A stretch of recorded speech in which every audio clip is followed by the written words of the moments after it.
Caros irmãos, Deus os abençoe no precioso nome de nosso Senhor Jesus Cristo. É sempre uma grande honra e um grande privilégio que Deus nos dá de nos juntarmos ao redor da palavra.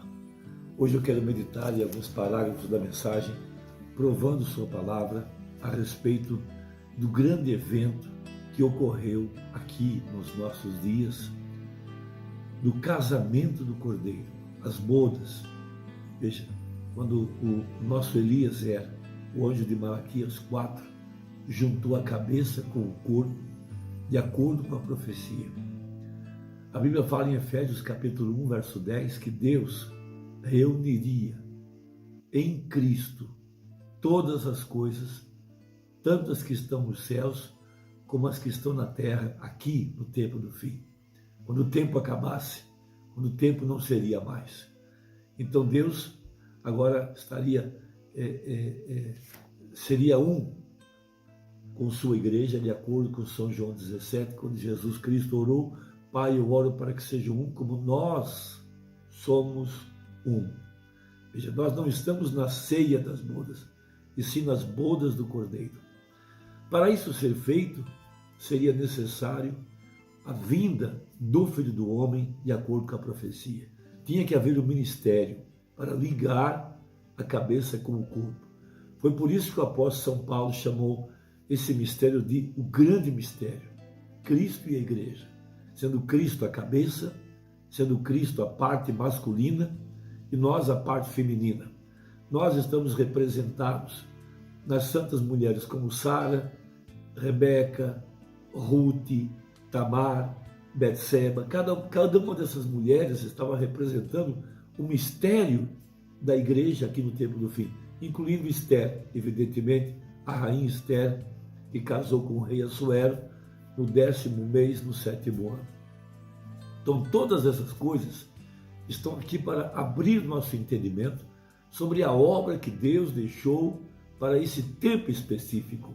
Quando Jesus vem, em Mateus 25, ele vem para um casamento. Veja, ele não pôde fazer isso durante as 7 eras, porque o seu corpo, a noiva, o tabernáculo, ainda não estava pronto. Mas quando terminou a obra intercessora, ele então comparece perante o tribunal celestial de Apocalipse 5. Ele se levanta do santuário celeste e vem então para passar pelas provas, para saber se ele era então o genuíno parente redentor, de acordo com as leis, o Goel, que pudesse então executar a obra da redenção e pudesse recuperar o título que Adão havia perdido lá em Gênesis. Quando Adão deu crédito à mentira de Satanás, ele desprendeu-se, ele caiu, a cabeça saiu do lugar e tudo abaixo dele caiu.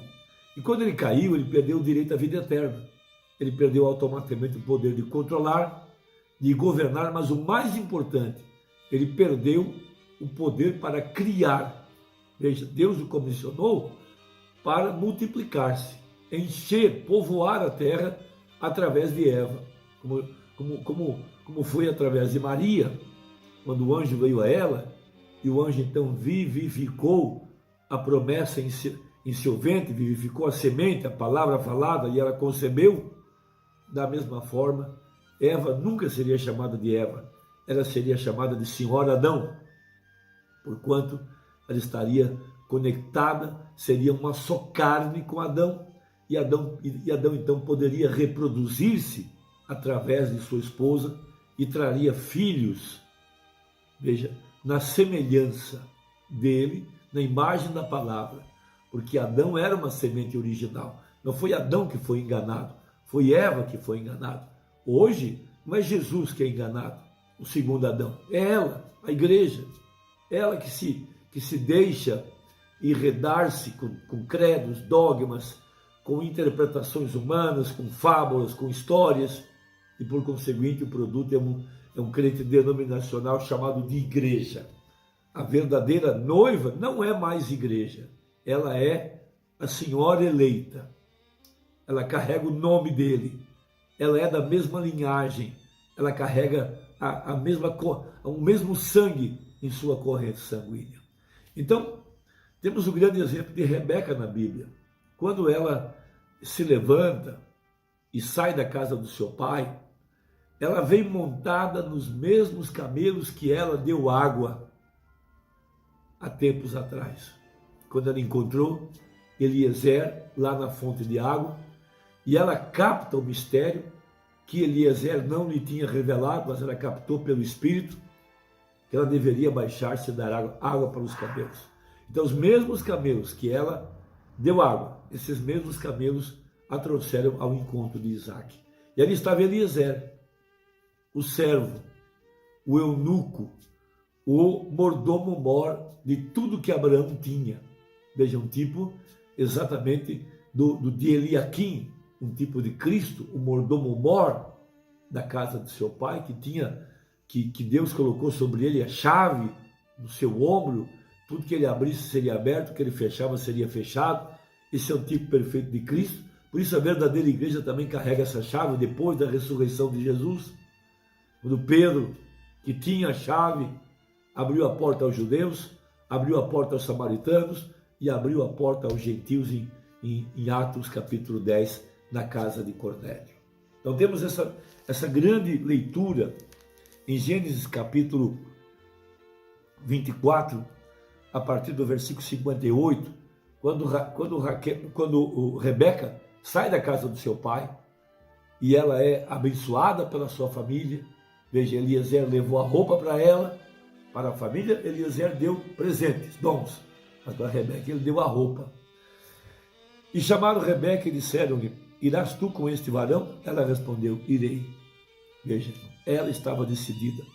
Então despediram Rebeca, sua irmã, e a sua casa, e o servo de Abraão e os seus varões. E abençoaram Rebeca e disseram-lhe: ó nossa irmã, sejas tu em milhares de milhares, e que a tua semente possua a porta dos seus aborrecedores. Essa era a mesma promessa que Abraão tinha, por conseguinte Isaac também tinha.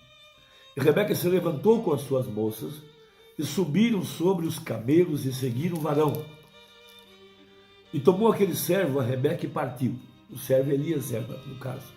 Ora, Isaac vinha do caminho do poço de Laai-Roi, porque habitava na terra do sul. Então veja, aqui está um grande mistério escondido nessa história. Rebeca encontra Isaac no caminho, no meio do caminho, um tipo da verdadeira igreja, que encontra Jesus no meio do caminho. Veja, Isaac saíra a orar no campo sobre a tarde. Veja, foi no tempo do entardecer que Isaac encontrou Rebeca num tipo perfeito. No tempo da tarde hoje, quando a verdadeira igreja encontrará Jesus Cristo, no entardecer, haveria luz no tempo da tarde. Veja, Isaac saíra a orar no campo sobre a tarde, e levantou os olhos e olhou, e eis que os camelos vinham. Veja, Rebeca também levantou os olhos. Veja, olhai para cima, de onde vem a vossa redenção, disse Jesus. Rebeca também levantou os olhos e viu Isaac, e lançou-se do camelo e disse ao servo, Eliezer: quem é aquele varão que vem pelo campo ao nosso encontro? E o servo disse: este é o meu senhor.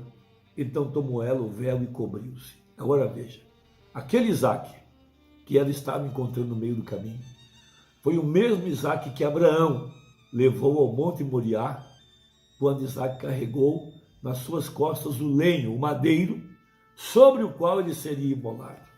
Veja, um tipo de Jesus Cristo que carregou a própria cruz, aonde ele seria crucificado. Isaac, então, é um tipo de Cristo. E Rebeca encontra ele no meio do caminho. E aqui temos uma coisa muito importante. A partir desse instante, nós não veremos mais o mensageiro, nós não veremos mais o servo. Ele sai de cena e fica apenas Isaac e Rebeca. Quando Mombrana apontou para nós aquela constelação de 7 anjos, formando a cabeça com a peruca branca de nosso Senhor Jesus Cristo, e o profeta disse que ali estava Jesus de pé, 1963, então ele apresenta para nós, e aquilo é Mateus 25, e ele clama: aí vem o esposo, a revelação de sua vinda, a cabeça descendo. Veja, E é ele, o servo, que diz, aquele lá é o mesmo que morreu no Calvário. Ele faz essa ligação para ligar a cabeça com o corpo e sai de cena. Veja, então tomou ela o véu e cobriu-se. E o servo contou a Isaque todas as coisas que fizera. E Isaque trouxe-a para a tenda de sua mãe, Sara, e tomou Rebeca e foi-lhe por mulher, ou seja, casou com ela e amou-a. Assim Isaque foi consolado depois da morte de sua mãe. Eliezer fez a ligação, sai de cena. O mesmo acontece com o nosso Eliezer aqui no tempo do fim. Olha a mensagem provando sua palavra, parágrafo 236, para esclarecer esse assunto. Agora lembre-se, não era Jesus aquele que conversava com Abraão lá, que podia discernir os pensamentos na mente de Sara atrás dele. Esse não era Jesus. Ele ainda não tinha nascido, mas era um homem em carne humana que Abraão chamou de Elohim, o grande e todo-poderoso. Mostrando, e Jesus disse, como foi no dia de Sodoma, agora observe, nos dias de Sodoma, assim será na vinda do Filho do Homem, quando o Filho do Homem se revelar, não mais como uma igreja. Essa é a grande verdade nessa hora.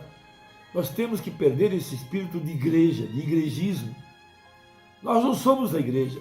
Igrejas são denominacionais, nós somos a noiva. Já não mais. A noiva é chamada, veja, naquele dia o Filho do Homem se revelará. Para quê? Para ligar a igreja à cabeça, unir o casamento da noiva. Veja, o casamento da noiva, o chamado do noivo virá diretamente através disso. Quando o Filho do Homem descer e vier em carne humana para unir os dois. Veja, a igreja tem que ser a palavra, e ele é a palavra, e os dois se unem. Para isso ser feito, será necessária a manifestação da revelação do Filho do Homem, não um clérigo. Você está vendo o que eu quero dizer? Veja, o Filho do Homem, Jesus Cristo, que descerá em carne humana entre nós e tomará sua palavra, ou tornará sua palavra tão real, que unirá a igreja e ele como sendo um, a noiva, e então ela irá para o lar, para a ceia das bodas. Veja, porque as bodas do Cordeiro chegaram, mas o arrebatamento é ir para a ceia das bodas. Quando a palavra aqui se une com a pessoa e os dois se tornam um, então o que isso faz? Manifesta o Filho do Homem novamente, não os teólogos da igreja, o Filho do Homem. A palavra e a igreja se tornam um. Seja o que for que o Filho do Homem tenha feito, ele era a palavra, a igreja faz a mesma coisa. Então, por isso nós vimos o principado sobre os seus ombros, ombro é corpo, do corpo sai a semente e a igreja recebe a palavra em seu ventre. O Espírito Santo vem sobre a palavra e faz isso acontecer. Então dá lugar a Jesus outra vez em carne humana, formado dentro do ventre da igreja. E nós iremos embora para a ceia das bodas, porque agora ele desce do céu como título de propriedade. Aquilo que Adão perdeu, o poder de criar. Então a palavra é pregada. E Jesus disse, minhas ovelhas ouvirão minha voz. Isso dá então o poder para ser feito filho de Deus. Veja, eram os filhos da carne, mas pelo poder da palavra, a palavra criadora, o haja, a igreja tem aparecido nesse último dia, porque o segundo Adão, Jesus Cristo, desceu em carne humana. O mesmo Deus que foi Abraão e transformou Sara em Abraão e trouxe Isaque. Esse mesmo Deus tem vindo aqui no tempo do fim. Meu irmão e minha irmã, deixe aí o seu comentário. Deus te abençoe e até a próxima, se Deus quiser, em nome de Jesus.